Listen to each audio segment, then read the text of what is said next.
किसी भी जुबान के जो बुनियाद होती है वो क्या होती है? हुरूफ तहजी, अल्फाबेट्स, और अरबी में उसको कहते हैं हुरूफुल हिजा। याद है? ऐसे भी लिख देते हैं इसको, याद है? अलिफ, बा, ता। अच्छा, ये कितने हुरूफ या अल्फाबेट्स हैं? 1 2 3 4 5 6 7 8 9 10 11 12 13 14 15 16 17 18 19 20 21 22 23 24 25 26 27 28। अब इसमें एक हर्फ मिसिंग है, और वो क्या है? हमजा। आपको मालूम है कि अरबी में जो हुरूफ तहजी या हुरूफुल हिजा है उनकी तादाद 28, और कुछ लोगों का कहना यह है कि इनकी तादाद 29 यानी 29 है। अरबी बोलने और पढ़ने वालों के दो ग्रुप्स हैं। एक का कहना यह है कि अरबी के जो अल्फ़ाबेट्स हैं, जो हुरूफ तहजी हैं, वो 28 हैं, और एक ग्रुप का कहना यह है कि 29 है। क्योंकि जो 28 कहते हैं वो ये कहते हैं कि जो हमजा है इसको वो काउंट नहीं करते, क्योंकि वो अलिफ को और हमजा को सेपरेट काउंट नहीं करते। और जो लोग 29 कहते हैं वो कहते हैं कि अलिफ और हमजा ये सेपरेट है, इसको सेपरेट काउंट करते हैं। ठीक, अब अलिफ के ऊपर जब हमजा आ जाए तो ये हमजा बन जाता है। अलिफ अलग से कुछ नहीं कहलाता, यानी काउंट नहीं होता, हमजा काउंट नहीं होता। अलिफ के ऊपर हमजा आ जाए तो ये अलिफ ही हमजा बन जाता है। देखें, व्हेन यू से आ, इट इज नॉट अलिफ, इट इज हमजा। हर्फ को पढ़ते हैं, अलिफ को जब आप पढ़ते हैं आ, तो ये अलिफ नहीं होगा, ये हमजा होगा। और इसको हम लिखते किस तरह से हैं?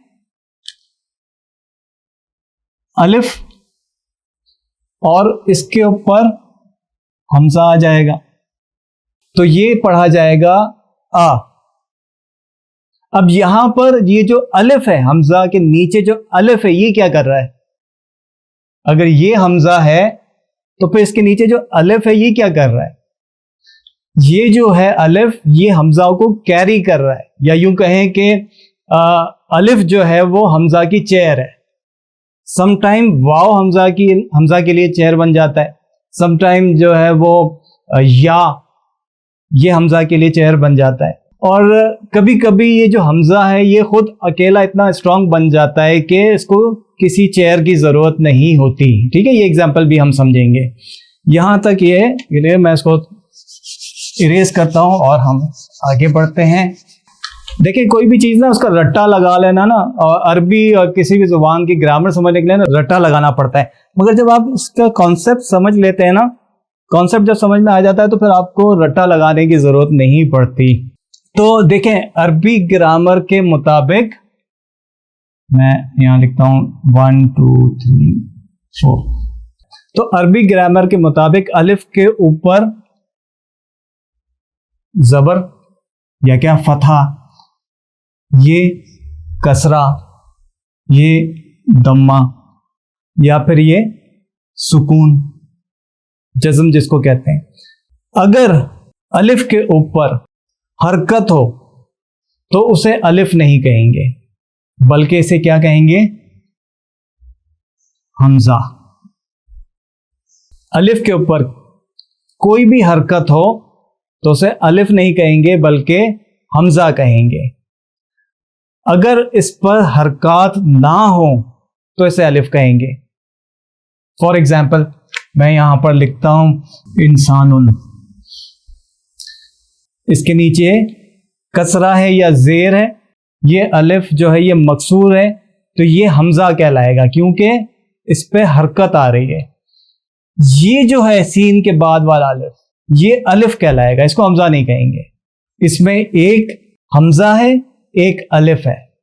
इसीलिए कुरान पाक में अक्सर इस तरह के कैलीग्राफी आप देखेंगे, जो खत्ताती होती है कैलीग्राफी, या जो फॉन्ट्स, जब ये टाइपिंग या हाथ से लिखी हुई कैलीग्राफी, तो वो जो अल्फाज होते हैं کبھی دیکھیں گے کہ کیلیگرافی میں اگر انسان لکھا ہوا ہے تو الف یا حمزہ کے اوپر اس طرح کا ایک حمزہ بھی بنا ہوا ہوتا ہے. کہیں پہ ہوتا ہے کہیں نہیں ہوتا, یہ ضروری نہیں ہے, مگر یہ کہ اگر حمزہ نہیں بھی بنا ہوا اور اس کے نیچے زیر آ گیا یا اس کے اوپر زبر آ گیا یا پیش آ گیا تو وہ الف نہیں, وہ حمزہ کہلائے گا. اور جس پہ کچھ بھی نہیں ہوگا وہ الف کہلائے گا. یعنی اگر الف کے اوپر یہ چھوٹی سی حمزہ نہ بھی ہو نا اور اس کے اوپر یا نیچے کوئی حرکت ہو تو اسے کیا کہیں گے؟ حمزہ کہیں گے. اور جس پہ نہ ہو وہ الف کہلائے گا. عربی میں جو الف ہے نا, الف کی دو قسمیں ہیں. ایک کہلاتا ہے الف مکسورہ,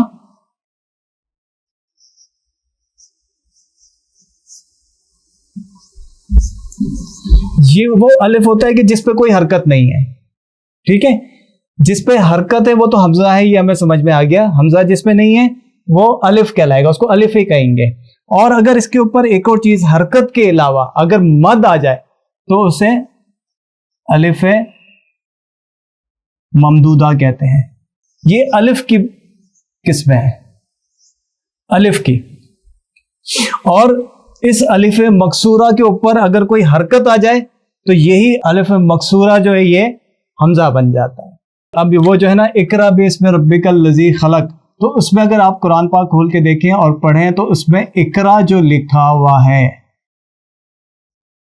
یہ جو اقرا لکھا ہوا ہے اس میں کسرہ ہے یعنی زیر ہے, اور جو دوسرا الف ہے اس پہ سکون ہے. اسی لیے یہ جو چار میں نے بنایا نا تو اس پہ یہ بھی شامل ہے. تو یہ بھی حمزہ کہلائے گا, یہ بھی حمزہ کہلائے گا. آج کے جو ہمارے عربک گرامر کی جو بیسکس تھی وہ آج اینڈ کرتے ہیں. انشاءاللہ نیکسٹ ویک ہم کنٹینیو کریں گے.